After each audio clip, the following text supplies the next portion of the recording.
وسارعوا إلى مغفرة من ربكم وجنة عرضها السماوات والأرض أعدت للمتقين الذين ينفقون في السراء والضراء والكاظمين الغيظ والعافين عن الناس والله يحب المحسنين. السلام علیکم ورحمۃ اللہ وبرکاتہ. ان الحمد للہ والصلاۃ والسلام علی رسول اللہ وبعد. محترم ناظرین، سلسلہ دروس رمضان کا ہمارا آج کا یہ 14واں درس ہے. اس درس میں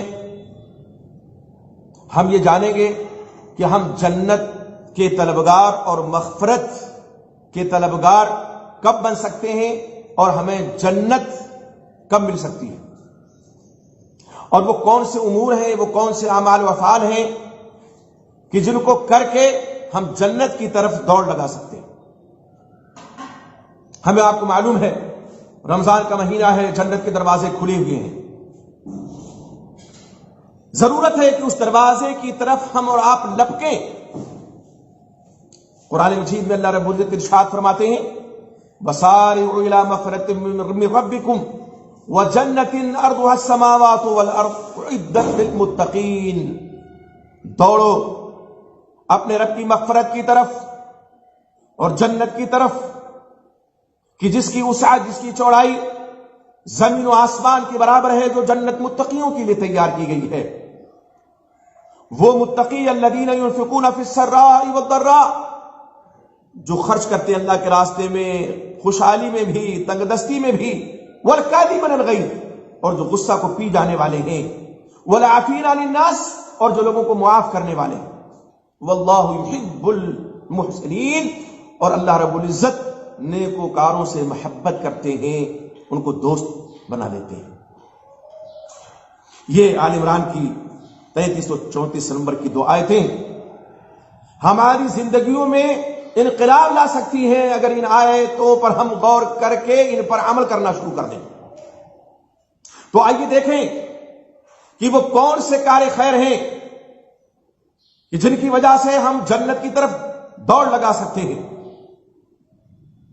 اور اس مہینے میں تمام کار خیر کو اپنا کر کے جنت کے مستحق بن سکتے ہیں. چند امور کی طرف ہم رہنمائی کر رہے ہیں. پہلی بات، اللہ کے راستے میں خرچ کیجیے. آیت کریمہ بتلا رہی ہے ہمیں اللہ کے راستے میں حسب استطاعت خرچ کیجیے. کوئی ضروری نہیں کہ آپ مالدار ہیں تبھی اللہ کے راستے میں خرچ کریں. اللہ رب العزت نے کیا فرمایا؟ الذین ينفقون فی السراء والضراء، جو خوشحالی میں اور تنگ دستی دونوں میں اللہ کے راستے میں خرچ کرتے ہیں. خوشحالی ہو یا تنگ دستی ہو، جتنی وسعت ہے اس کے مطابق اللہ کے راستے میں خرچ کیجیے. اللہ کے نبی محمد رسول اللہ صلی اللہ علیہ وسلم فرماتے ہیں، صحیح مسلم کی روایت ہے، لا تحقرن شیئا من الصدقۃ ولو بشق تمرۃ. صدقے سے کسی چیز کو حقیر نہ سمجھو، ہرگز کمتر نہ سمجھو، چاہے ایک کھجور کا ٹکڑا ہی کیوں نہ ہو، وہی صدقے میں کیوں نہ دو، اس کو حقیر نہ جانو. اور اس سے پہلے ہم اور آپ جان چکے ہیں کہ اللہ رب العزت کس طرح سے صدقے کو بڑھاتے ہیں. جیسے کہ ہم نے کہا کوئی شخص اپنے بچڑے کو بڑا کرتا ہے، چھوٹے سے بڑا کرتا ہے، یہاں تک کہ پہاڑ کے برابر ہو جائے. تو اللہ کے راستے میں حسب استطاعت خرچ کیجیے. دوسری بات کیا ہے؟ اپنے غصہ کو کنٹرول میں رکھیے، اس پر کنٹرول رکھیے. رمضان میں لوگ روزے سے ہوتے ہیں، بسا اوقات بعض امور پہ ناراض ہو جاتے ہیں، غصہ کرتے ہیں. خصوصاً افطاری سے پہلے کا جو وقت ہوتا ہے، جب بھوک اور پیاس کی شدت ہوتی ہے، تو بہت سے لوگ اپنے غصے پہ کنٹرول نہیں کر پاتے. اور عموماً ہوتا یہ ہے کہ غصہ ان پر اتارتے ہیں جو خواتین بیچاری ہمارے آپ کے لیے افطاری و سحری کا انتظام کرتی ہیں. انواع اقسام کی چیزیں وہ پکاتی ہیں، سب کچھ، اور اپنے نفس پر بھی ان کا کنٹرول ہے، روزے سے ہے، اور اس کے باوجود بہت سے لوگ ان پر غصہ کرتے ہیں. تو اس مہینے میں غصے پر کنٹرول کیجئے. اللہ کے نبی محمد رسول اللہ صلی اللہ علیہ وسلم فرماتی ہیں من کظم غیظا وهو قادر على ان ينفذه، جو شخص غصے کو پی جائے حالانکہ وہ غصہ کرنے پہ قادر ہو، دعاه اللہ عز وجل لرؤوس الخلائق، تمام خلقت کے سامنے اللہ رب العزت اس کو پکاریں گے یوم القیامت، قیامت کے دن. اس شخص کی خوش نصیبی کا کیا کہنا جس کو اللہ رب العزت تمام خلقت کے سامنے پکاریں، اور پکار کے کیا انعام دیں گے، حتی یخیرہ اللہ من الحور عین ما شاء، اللہ اس کو اختیار دیں گے اس بندے کو جس نے غصے پہ اپنے کنٹرول کیا ہوا ہے، جبکہ وہ غصہ کر سکتا ہے لیکن پھر بھی کنٹرول کیا ہوا ہے کہ حور عین میں سے جو چاہے وہ لے لے. سنن کی روایت ہے، حسن درجہ کی روایت ہے. اسی طرح سے اس مہینے میں لوگوں کو معاف کرنا سیکھیے. اپنی ذات کے لیے کسی سے انتقام نہ لیجیے. اللہ رب العزت کا ارشاد گرامی ہے سورہ شورى میں، اللہ تعالیٰ فرماتے ہیں فمن عفا واصلح فاجرہ علی اللہ، جس نے معاف کر دیا، صلح کر لی تو اس کا اجر کہاں ہے، اللہ کے اوپر ہے، اور اللہ جب اجر دے تو بے حساب اجر. اسی طرح سے حضرت ابو ہریرہ رضی اللہ تعالیٰ عنہ کی روایت ہے کہ اللہ کے نبی محمد رسول اللہ صلی اللہ علیہ وسلم نے فرمایا ما نقصت صدقۃ من مال وما زاد اللہ عبدا بعفو الا عزا وما تواضع احد للہ الا رفعہ اللہ. صحیح مسلم کی روایت ہے کہ صدقہ مال سے کچھ بھی کم نہیں کرتا ہے، صدقہ دینے سے مال کم نہیں ہوتا. اور فرمایا اللہ کے نبی محمد رسول اللہ صلی اللہ علیہ وسلم نے وما زاد اللہ عبدا بعفو الا عزا، کوئی بندہ اگر کسی کو معاف کرتا ہے تو اللہ اس کی عزت ہی بڑھاتے ہیں، اس کی عزت میں اضافہ اللہ رب العزت کرتے ہیں. اللہ زیادتی نہیں کرتا کسی بندے میں عفو درگزر کی وجہ سے، مگر عزت میں، یعنی اس عزت میں اللہ زیادتی کر دیتے ہیں، اس کی عزت میں اضافہ کر دیتے ہیں.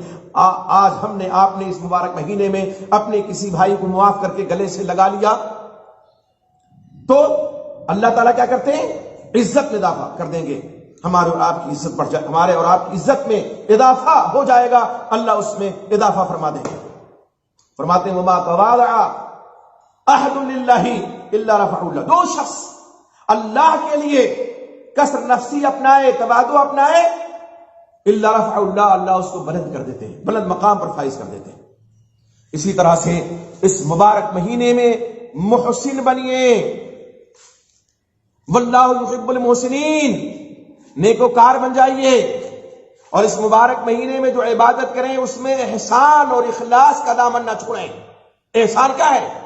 اللہ کے نبی محمد رسول اللہ صلی اللہ علیہ وسلم ایک لمبی حدیث میں بیان فرماتے ہیں، حدیث جبریل سے حدیث معروف ہے.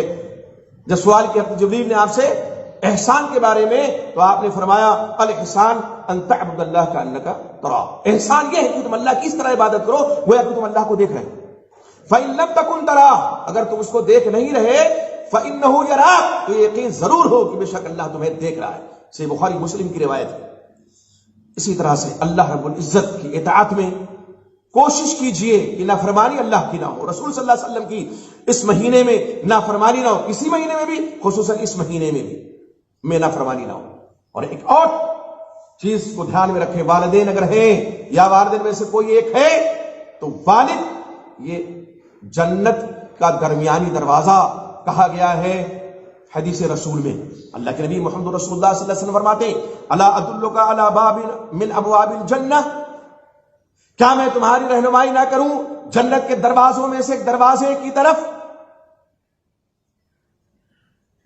حضرت سعد بن عبادہ، حضرت قیس بن سعد بن عبادہ کی روایت ہے، کہتے ہیں قلت بلا، میں نے کہا کیوں نہیں اللہ کے رسول، ضرور رہنمائی کیجیے،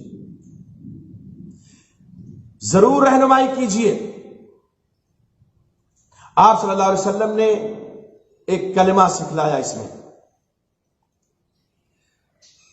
دروازہ والد درمیانہ ہے، وہ حدیث ابھی آ رہی ہے. سب سے پہلے جنت کے دروازوں میں سے ایک دروازے کی رہنمائی آپ نے فرمائی اور فرمایا کہو لا الہ الا اللہ، جنت کے دروازوں میں سے ایک دروازہ یہ ہے، اور جنت کے 8 دروازے ہیں، اور ان 8 دروازوں میں سے اوسط کون سا ہے؟ درمیانہ دروازہ، اور جو افضل دروازہ ہے وہ والد ہے۔ وہ حدیث بھی اللہ کے نبی محمد رسول اللہ صلی اللہ علیہ وسلم فرماتے ہیں الوالد اوسط ابواب الجنہ، والد جنت کے دروازوں میں سے درمیانہ دروازہ ہے۔ باب الریان روزے دار کے لیے لا حول ولا قوت الا باللہ ہم نے کہا تو یہ ایک دروازہ جنت کا، اور دروازے جنت کے، لیکن تمام دروازوں میں والد یہ درمیانہ دروازہ ہے، اور اوسط کی تفسیر اور تشریح بعد محدثین نے افضل سے کی ہے، یہ افضل دروازہ ہے۔ اس لیے اس مبارک مہینے میں زیادہ سے زیادہ والدین کا خیال رکھیں۔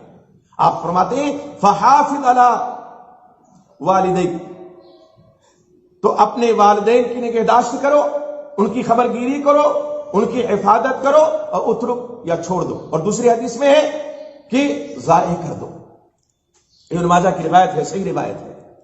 تو یہ بعض وہ امور ہیں کہ جن کو ہم اپنا کر کے اس مبارک مہینے میں جنت کا جو دروازہ کھلا ہوا ہے اس دروازے سے ہم داخل ہو جائیں گے، اللہ کی مغفرت کے ہم مستحق بن جائیں گے، اور انشاءاللہ اگر ان امور کو ہم نے اپنا لیا تو اللہ رب العزت کل قیامت کے دن علی رؤوس الخلائق علی رؤوس الاشہاد ہمیں اور آپ کو خود پکاریں گے اور اختیار دیں گے کہ حور عین میں سے جس کو چاہیں ہم اس کو حاصل کرنے لے لیں۔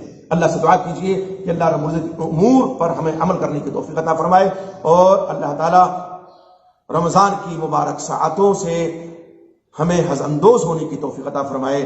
اللہ رب العزت ہمارے روزوں کو، نمازوں کو، صدقات و خیرات کو اللہ تعالیٰ قبول فرمائے، اور ہم میں ان لوگوں کو جو خوشحال ہیں انہیں زیادہ سے زیادہ اپنے راستے میں صدقہ و خیرات کرنے کی توفیق عطا فرمائے، اور تنگ دستوں کی خبر گیری فرماتے ہوئے انہیں بھی حسب حیثیت اللہ رب العزت اس ماہ مبارک میں خرچ کرنے کی توفیق عطا فرمائے۔ آمین۔ والسلام علیکم۔